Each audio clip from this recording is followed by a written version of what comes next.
Welcome everyone to our afternoon session of A New Era PSMA Radioligand Therapy in 2024. My name's David Patterson, my co-chair. And I'm Grace Kong. It's Grace Kong, and we've got a really tight program to stick to. I'll just remind everyone to put their questions onto Slido, and there'll be an opportunity for the panel to answer those at the end. But without any further ado, I'd just like to introduce Gabriela Spilberg, who's our first speaker. She's the Director of Theranostics at Yale. She's come all the way from the USA and talking about therapy, current clinical practice guidelines. Sorry, thank you.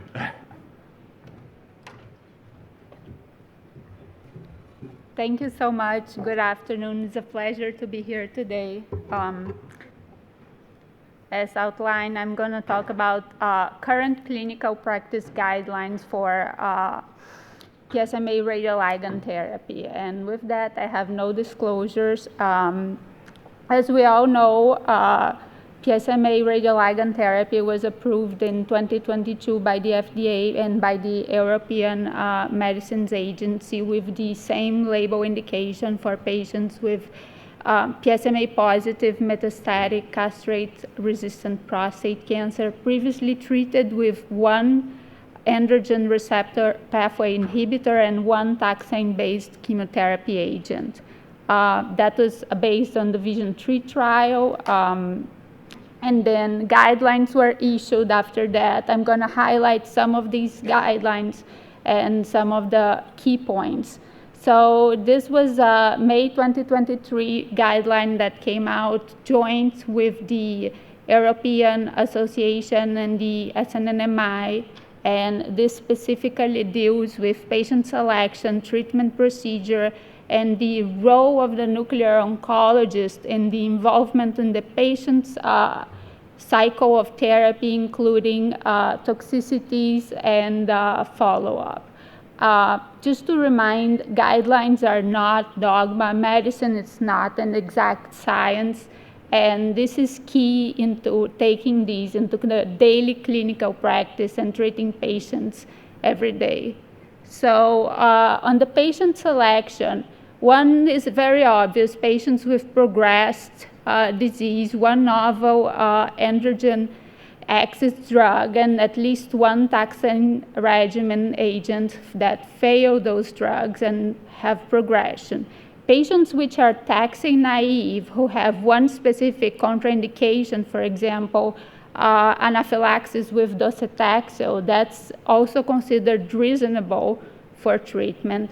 And then patients who have failed all other options, have no remaining randomized control trials available, and have no other options viable, those can be considered on a case-by-case basis as compassionate care.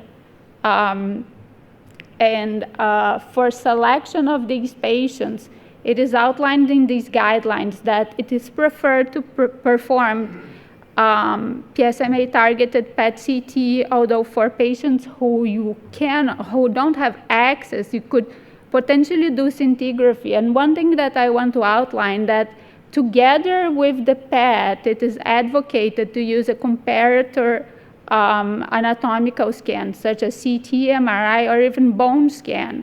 And this line was copied and pasted from the guideline itself, and it states that this is to rule out PSMA-negative lymph nodes, visceral mets, or active lytic bone lesions. But when you think about lytic bone lesions, I mean, what's the utility of bone scan for that? And then it's very difficult to have coverage for all these concurrent scans for the same patient at the same time, and then scheduling these within a reasonable time frame, so we schedule therapy for the patient. And the other thing is that FDG, although not mandatory, can be useful in some selected cases of uncertainty tumor viability or suspicious PSMA-negative disease.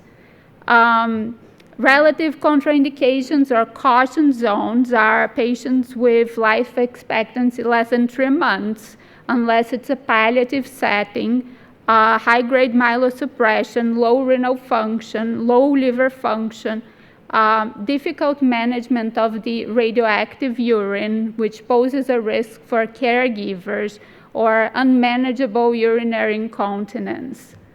For these patients, dosimetry or post-therapy imaging, in the US, it is stated that different institutional practices have different approaches regarding post-therapy imaging, but I would say it is very uncommon in the United States to perform post-therapy imaging in the majority of places unless you are in one of the big academic centers.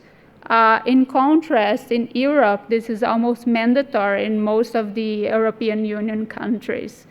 And then follow-up of these patients, ideally PSMA PET-CT, if not available, SPECT, and it is mandatory to include a second modality to allow for detection of possible PSMA negative lesions. And again, this could be a diagnostic CT as part of your PET scan, or this could be separate. The frequency of restaging is stated to be 12 weeks, and that's from the end of the treatment.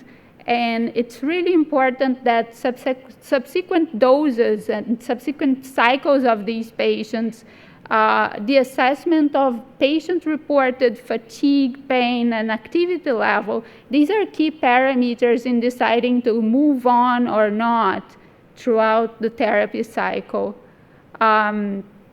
Then moving on, this is another consensus statement, also from the SNNMI, published 1 month later than the prior one, also on PSMA radioligand therapy. The key points here were the PSMA scans were advocated to be within a time frame of 3 months from the time of starting therapy. If the patients were on prior therapy and progressed, then ideally you should obtain a new PET. And it's unclear if that's really feasible when you really have, for example, a patient who just changed therapy, progressed on 2 cycles, then you have to have another PET as a baseline as what is the exact extension of disease now, so you can start therapy for these new patients. For patients with marrow replacement, it's a relative contraindication. Really, this should always be discussed on multidisciplinary team approach.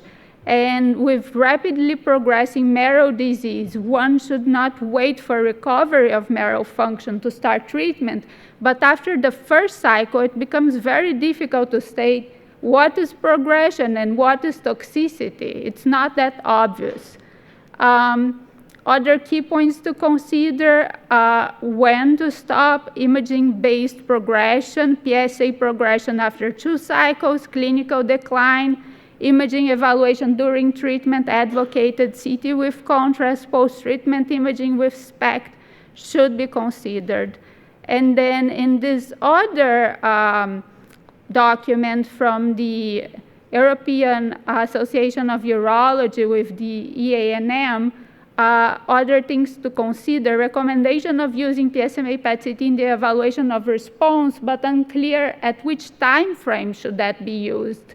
And there was also consensus on the uncertainty of FDG to be used for selection of these patients. And then there was consensus on, again, consensus on acquiring a contrast-enhanced CT concurrently with the PETs, separate, to try to understand what's going on. So with that in mind, there was a recently published very interesting paper talking about how do we actually use these guidelines along the world. And some of the people who published these are here in the audience, and 95 sites were surveyed, the majority in Europe, and there was significant variation between patient selection, administered activity, treatment discontinuation, and response assessment. And there are other drivers besides clinical, which are really relevant into how these are practiced. For example, in Europe or in Germany specifically, patients are admitted for 3 days for these treatments, where in the United States, these are all performed as outpatient procedures. Financial drivers, different healthcare models, drug availability, single supplier for drug or for radiotracer for imaging. How do the patients get access to these treatments? And then the medical landscape. Who are the healthcare captains who are really leading these therapies on the ground? Where is that coming from? And then all these paths that you require for all these steps. Here is a map of the number of PET scanners per million people within the world. And you can see that except the US, Australia, and some parts of Europe, the rest is completely blank. So how do you really generalize that into something that's so diverse? So this is my bigger question. How much standardization and harmonization is really feasible when the world is so diverse, and this is the reality of what we have now? With that, thank you very much.